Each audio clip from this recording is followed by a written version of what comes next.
Welcome back to Let's Play.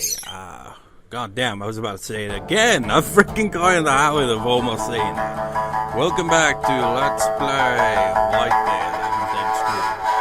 Like, I completed Wind Waker already, but I keep freaking thinking at the start of each recording I do with the Caps guys. It's like, welcome back to Let's Play Legend of, White Day, Labyrinth Named School.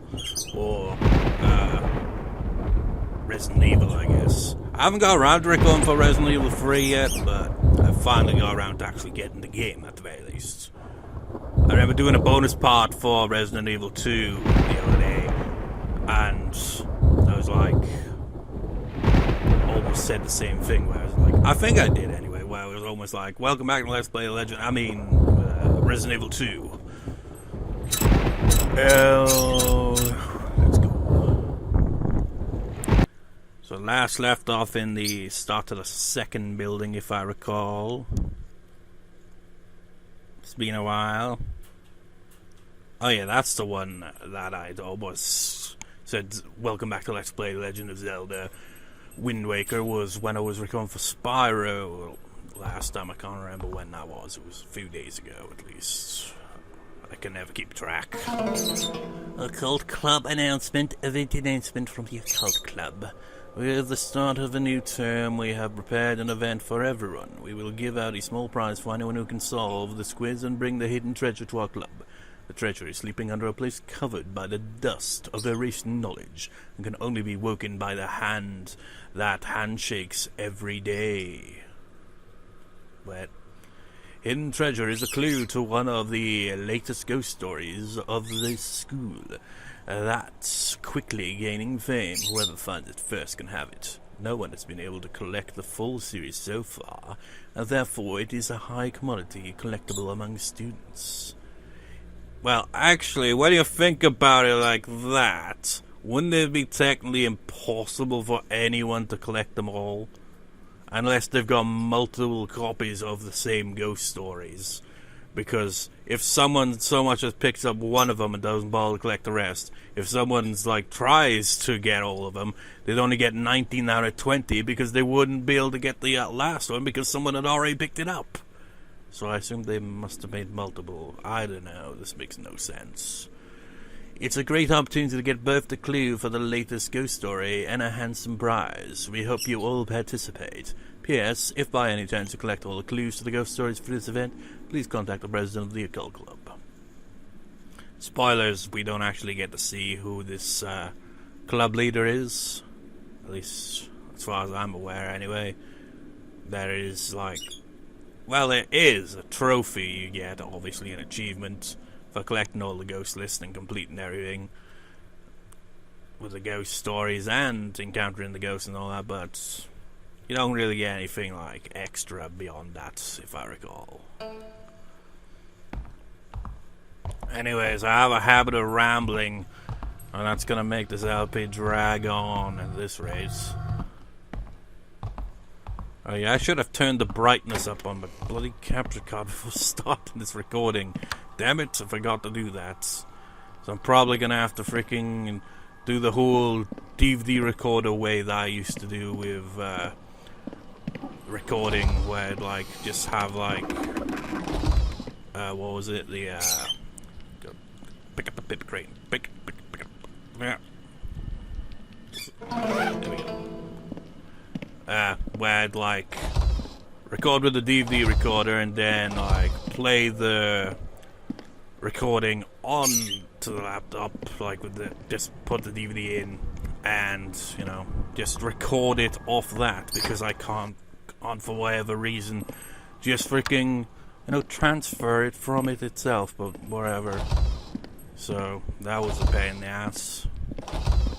But it's because this game isn't as dark as it looks on the capture cards. Essentially. It actually looks kind of reasonable.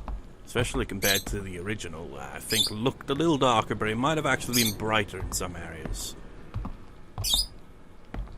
Anyways, I didn't really explore the place, did I? Wait, did I leave the lights on in there? I'm an idiot.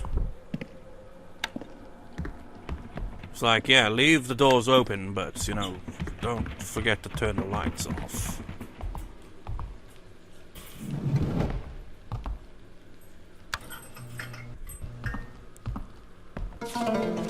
Caffeine and Teenagers. Caffeine and Teenagers. Coffee is the most popular beverage containing caffeine. Moderate consumption of caffeine can stimulate the central nervous system, boosting work performance and reducing fatigue. On average, consuming no more than 400 milligrams is recommended to enjoy the health benefits. A cup of coffee contains approximately caffeine, which can lead to a caffeine addiction and eventually cause withdrawal symptoms. Common withdrawal symptoms include fatigue, nausea, vomiting, hypertension, and headache. It reminds me, like, that description makes me think of that one episode of Dexter's Laboratory where Dexter's parents have very severe coffee withdrawal. However, the harmful properties of caffeine itself are not worrisome. It is when caffeine is consumed in excess that it becomes a health hazard. Overconsumption of caffeine leads to the onset of harmful symptoms, and continuous consumption can lead to death. Fatal to lethal dosage of caffeine is about 50 to 100 cups of coffee. That's quite a lot of coffee. The lethal dose is much lower for children and teenagers. Caffeine is also known to cause birth defects, like alcohol and nicotine. Caffeine is a drug with addictive properties, but unlike the others, it does not have any age restrictions. Therefore, it is important to better understand the properties of caffeine and moderate its consumption.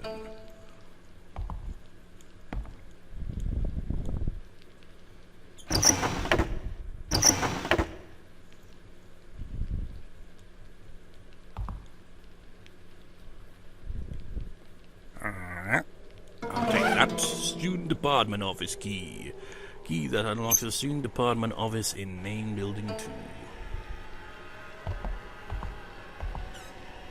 Hello. Now these. It's like, what? They haven't got lenses on them, in case you've noticed. Kind of an important thing, that is. That is connected to obtaining one of the ghost stories, if I recall. But we don't have the lenses right now. A paper crane. I think there's about 5 or 6 in total that you have to get. I mean, you don't have to, but if you're going for, like, completion of the ghost collection, you're gonna kinda need it. Also, this right here. For whatever reason, you can't close it. It's only if there is something that'll appear in it, but only if you're playing as the extra character. It looks like it could be a hiding spot, but it isn't. I suppose you probably wouldn't be able to fit in there. Let's go all the way back down here first to make our way around.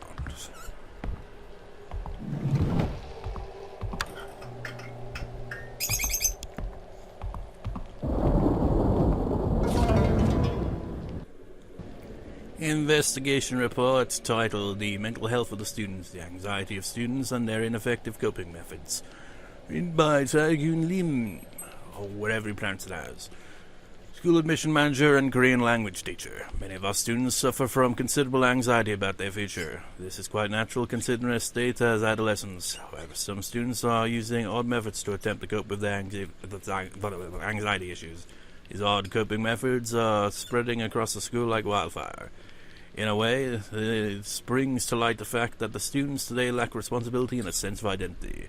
The real problem, however, is that some of these odd coping methods are taken as more than just a joke. They are turning into a fanatic religion. Students... I've noticed the writing on the second page is a lot smaller than the top page. Students who have yet to form a solid sense of identity are more easily lured into joining these fanatic sects. One of the main coping methods the students are using is the act of calling the dead, using an Ouija board. What the frickin' hell would that do to frickin' get a sense of identity? Student attempts to call upon the dead to quell the uncertainties they face by asking the ghost questions or even to predict the future. Why don't they just frickin' ask the parents or some shit or teacher or whatnot?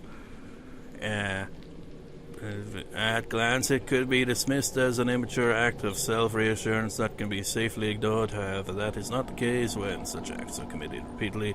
The student will often eventually lose his or her grasp on reality, and in some extreme cases, the student exhibits a full-on psychological breakdown. This matter must be resolved for the safety of the school, and heavy supervision is advised until a what? Is there a page missing or something? Whatever. Well, wouldn't another case of that be like the whole kind of... I don't know. I mean, this is Korea here. I mean, it seems to apply to quite a few Asian countries that have like a great emphasis on succeeding. So that obviously puts a lot of pressure on, so that would cause great deal of anxiety right there.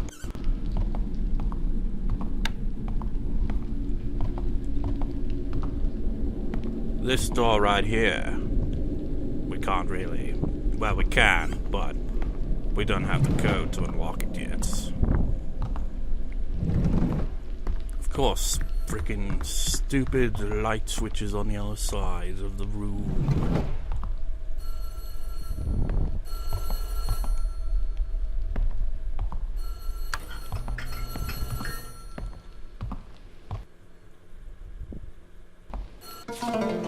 Class Materials 2, Oriental Studies, Interest in Theory of 5 Elements. Teacher, Vice Principal Sang-Moon Lee. Theory of 5 elements is made up of a cycle of harmony and aversion. Harmony being an energy aiding another energy to flow better, and it is forward movement in a cycle. In contrast, aversion is when a energy is going against another energy to block its flow, and is a backward movement in the cycle. The flow of aversion is as follows. Metal, wood. Metal can cut through wood. Wood, earth. Wood takes nutrients from earth. Earth, water. Earth can block water from flowing. Water, fire. Water extinguishes fire. Fire, metal. As fire melts metal, and then the cycle repeats. The flow of harmony is as follows. Fire and earth. Fire returns to earth after being extinguished. Earth and metal. Metal is extracted from earth. Metal and water. Metal becomes a source for water. Water and wood. Water is wood. Wood and fire. As wood burns to create fire, and the cycle resumes from the start. In the cycle of harmony, there is a hidden principle that all wrongs will be righted. This can be said to be a true reflection of the depth of Eastern philosophy. And also how Pokemon battles work.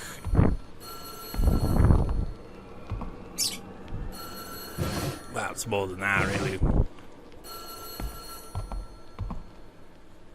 I don't think there's anything in any of these, but I always, out of, compulsion, just have to check anyway. You may hear the phone ringing now. That is actually in-game. Just like, wait, are you gonna answer your phone? Well, that's not my phone, obviously. I don't like that yet. Oh yeah, these as well can be opened, but again, I don't think there's anything in them. If anything, you should really just go by the, well, actually, they're not, oh wait, they are still sparkling. That kind of, tells you where something is, that you can pick up. Let's continue to ignore the phone for now. Faulty notice. Attention, all teachers working night shifts. Passcode to the principal's office has been changed due to a recent link of the previous passcode. Passcode is on a chalkboard in the student department office, written with a piece of special chalk that is invisible under fluorescent light. The principal does not approve of others entering his office while he's away. Please use the passcode only in case of emergencies or special circumstances. Vice Principal Sang-Moon Lee of Yandu High School. Note to gym teacher, please make sure to return the student department office key when your shift is over. You have a habit of leaving the key inside your gym jacket pocket, making it difficult for the next shift to take over. Other faculty members are also advised to turn the key after their shift is over. So that's how we obtained that. I think there must be something in the principal's office. And they said something about chalkboard. A pin, a small pin that looks like it could be pinned somewhere. There's quite a few pins you collect, also related to another ghost story thing. I don't know why I'm doing this, really, because there is really no point. Because I know there's nothing in any of these, but compulsion, man. It's like in an RPG where you go into a new town, and even though most of the residents of the town have nothing interesting to say, you feel a compulsion to talk to every single one of them. Let's go answer that phone. Oh wait, never mind. Let's look in here first. Nothing in here. Let's answer the phone.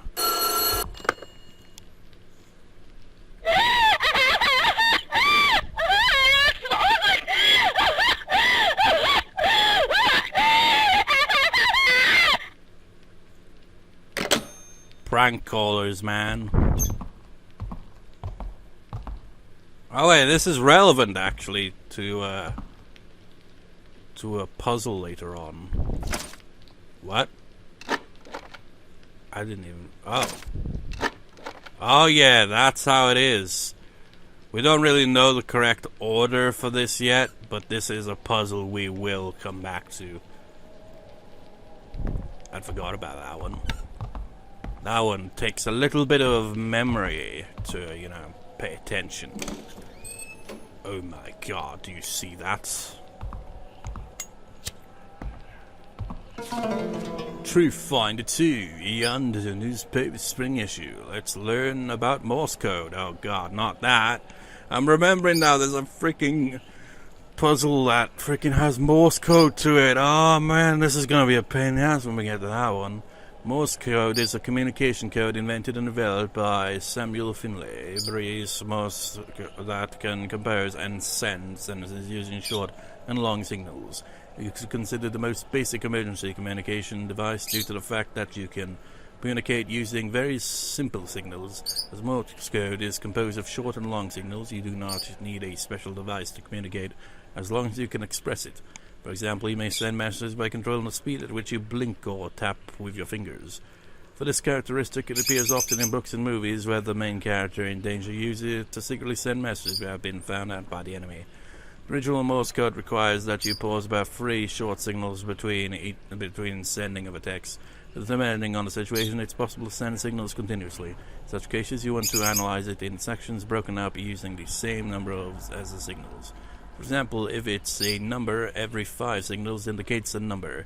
So for a 4-digit number, it would be 5, 4 equals 20. Thus, you would analyze 20 signals in sections of 5. Thus, I will have no bloody idea when we get to that puzzle.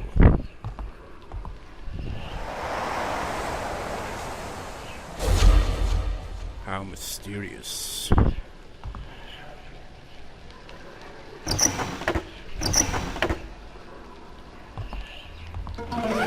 Lost and found room key. Key that unlocks the lost and found room in main building 2. You'd think the janitor would just carry around all these keys. School coin, which we have used absolutely 0 of yet. There's never anything in the fridge. We went in there, so it's time to go upstairs. Or is it? Is there anything down here? No. But yeah, you'd expect that. I mean, you always hear the janitor when he comes around. He's like, you hear all the keys and all that. You'd think he would have all the keys, but he doesn't. Oh, it's the same barrier I saw in main building 1.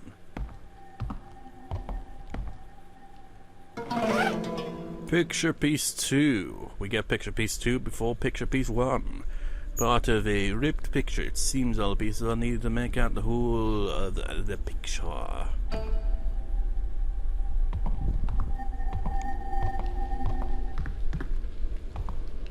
So like you may have noticed, I think I pointed out at the end of the previous part, but the janitor doesn't seem to be around. So take this time to explore to your heart's content, because it won't be forever, that's for sure. Oh, you can actually click on these, but there's nothing in them. There is actually on hell mode, at least there is one case where there is something in them. But that's about it, really. How on is it? No. Can't remember. Oh, wait, I'm forgetting as usual. Turn the light off, asshole. Just gotta check the stalls, because there is stuff in some of them. I just can't remember which ones. Wait, there was something on a wall in one of these. Sorry. No. Was it in this one? No. Not in the wall. So we're gonna need another one of these to unlock the door to the next area, the next building.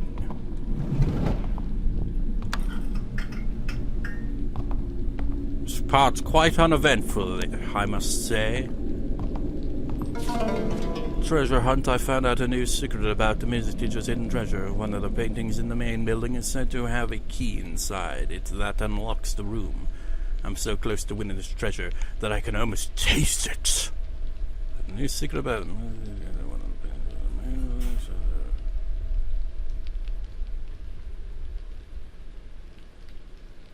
Trying to remember what the hell that means.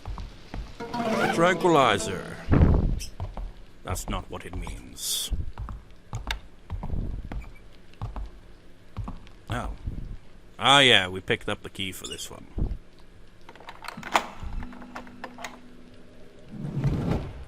This is the room. See that? Does that make any sense to you? Does looking at this make any sense to you? Does applying it to that make any sense to you? Probably not.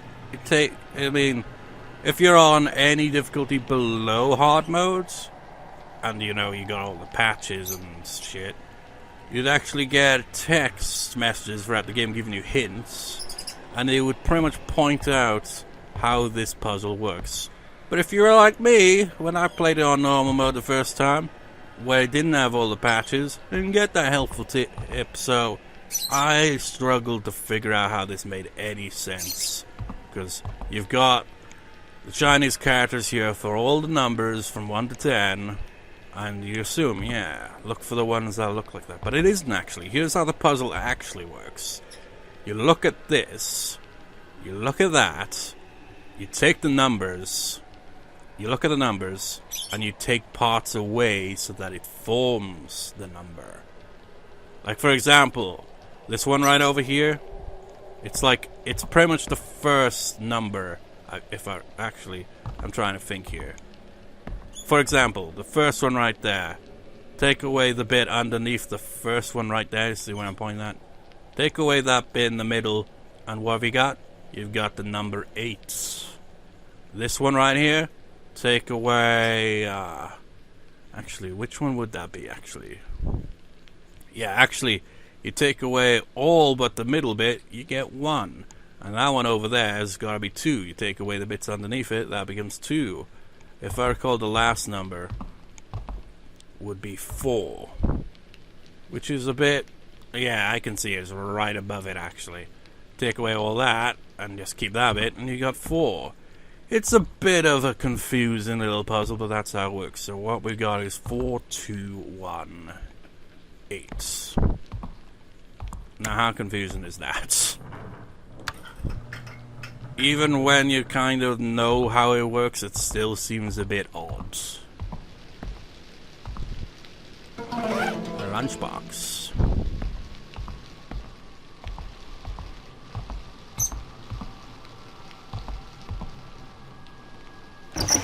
Compulsion. This part would have gone by so much quicker if not for that, you know. A filter pen. We can't unlock these on this mode, not that it matters, because most of them don't have anything in them anyway. It's only for the extra character that you can unlock those. If I recall correctly, anyway.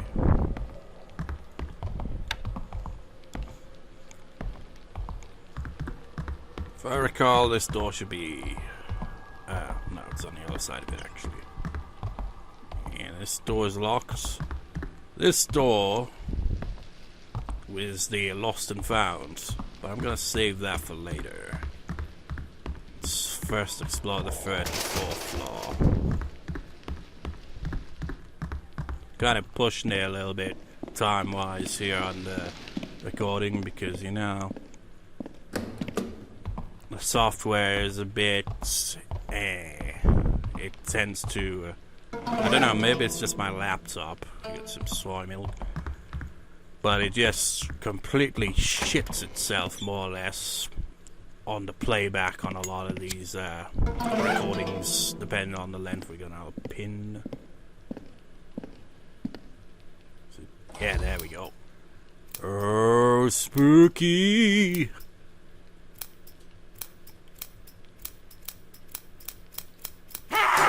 Okay, that's legitimately pretty creepy. Gotta admit there. Oh, another coin.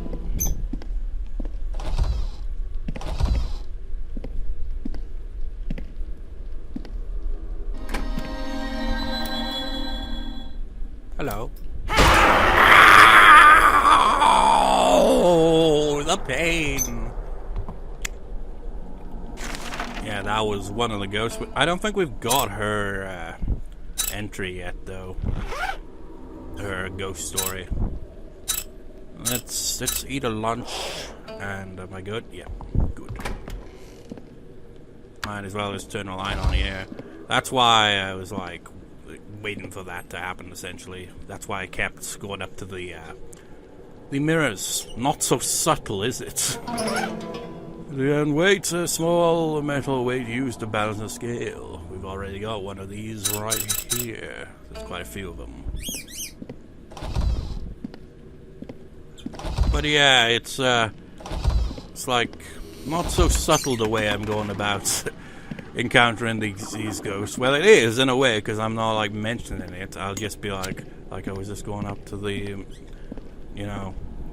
the mirrors, and I'm just like, oh, it's like, why is he doing that? And well, now you know. It was in anticipation for that to happen.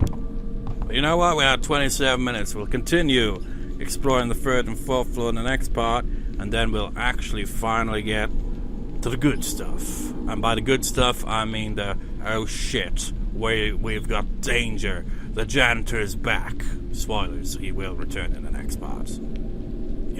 Because progress will be made, and he will spawn in here and try to, kick my ass. But anyway, I'll see you next time, viewers. See you next time.